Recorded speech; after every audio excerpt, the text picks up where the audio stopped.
Homemade bagoong. Ito, galing.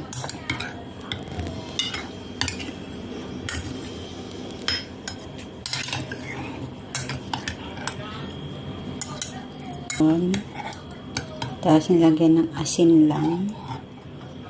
Ngayon, ito ng bagoong natin. Saktong 1 month siya. Yan. Dati, press ko yan. Ngayon, magaong na siya. Nama yung sabaw. Ganda, diba? Bango. Sobrang bango niya. Ang sarap, nakakatakam.